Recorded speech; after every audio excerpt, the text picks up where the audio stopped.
My name is Tricia McCleary. I'm the Media Advocacy Manager for the Computer and Communications Industry Association, which is a very fancy way of saying that I work on digital publishing issues across the federal, state, and international levels, really focusing on how news and publications interact with the online information ecosystem.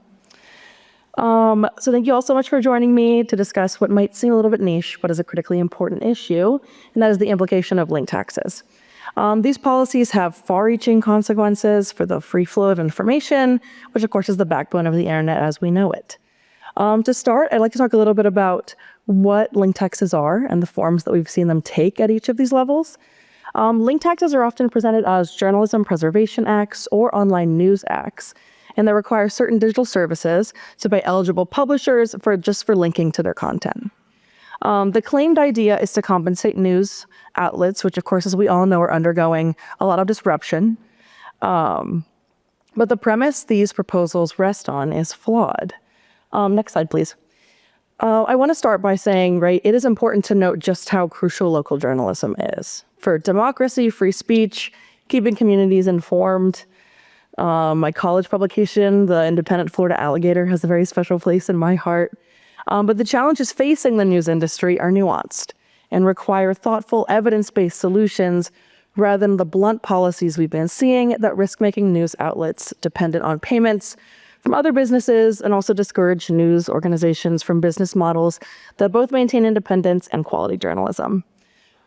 We need solutions that support independent local journalism, encourage investment in that quality reporting that we all know and love, but of course also safeguard public access to diverse information sources. So how did we get here exactly, and why have we seen an ongoing expansion of this approach? Proponents of these bills argue that digital services siphon revenue from news sites by linking to them and attribute the rise of the internet to a harmful disruption that needs to be solved.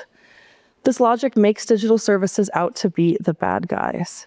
But the truth is that these links drive traffic to news publications, and with that traffic comes more revenue for news sites. That's how they make their way to your social media feeds, your For You pages, and how they're shared across the internet. It's important to note that the economic challenges facing journalism began decades ago, when publications decided to offer free online content in the mid-1990s. That paired with the rise of free online advertising platforms like Craigslist, which of course replaced major revenue streams from classified ads and others as we knew them back in the day. Next slide, please. Behind me, you'll see a map of where we're seeing these policies being proposed and even implemented, Although the approaches may differ, either by forcing digital services to pay for hosting this content, mandating collective bargaining, or making services enter into deals with large publishers, this trend continues to be pushed by lawmakers, despite examples of how this approach doesn't work and leads to unintended consequences for local and community media. Next slide, please. Now, I want to focus on two places of interest that really emphasize how these laws do not fix the problems that journalists and publications are facing, but rather they worsen them.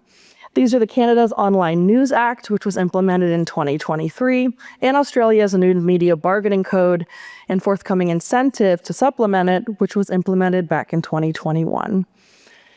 In Canada, we continue to see vast implications for smaller publications that rely on traffic being driven to their websites. A past study by the Media Ecosystem Observatory, which is a partnership between McGill University and the University of Toronto, found that national news outlets post the implementation of this law saw a 64% in reduction in their traffic from Facebook, and local outlets saw upwards of 85%. In past conversations with those who work directly with indie and small publishers in the country, we've heard that Indigenous and immigrant community publications who really rely on the internet to reach their audiences were disproportionately affected. And vital investment in the news industry continued to slow, honestly, or stop altogether due to the uncertainty of the law. In Australia, the code, again implemented in 2021, which was hailed initially as a success by benefiting media conglomerates, prioritized large media in their deals. It sidelined smaller and independent outlets that need sustainable solutions the most.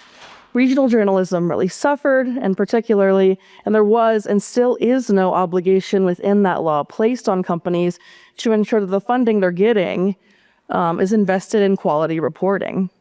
In October of last year, the Australian government acknowledged the limitations of the code and is now pursuing a retroactive tax on companies in order to force those deals between publishers and digital services.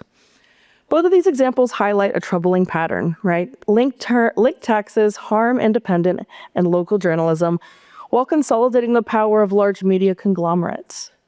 Looking at the broader context of news overall, the scope and landscape of news, and also how people get their news, is evolving. Digital services for many have become the primary news source, and over 50% of US adults get their news at least sometimes from social media. Next slide, please. When these bills disrupt how people access and share their news online, the consequences ripple far beyond just publishers. They affect the entire online information ecosystem, right? By threatening readers' ability to find diverse information sources, by undermining journalistic innovation, which relies on reaching audiences through different digital tools, and risks payments to extremists, right? By spreading misinformation, a danger for voters and democracy. A lot of these bills have must-carry provisions, and because of that, and because there is no, quote, retaliation that's being able to be placed on publications, that means that there can be quite a few opportunities of misinformation and disinformation. The internet is one of the most powerful tools for free information, right? It keeps us informed during elections, crises, and in our daily lives. To preserve its role, we must avoid policies that inadvertently harm journalism and limit access to news. Instead, it's key to focus on solutions that foster innovation for these newsrooms, sustain local journalism, and ensure the public has access to the information they need. Thank you so much. I'm excited to take y'all's questions.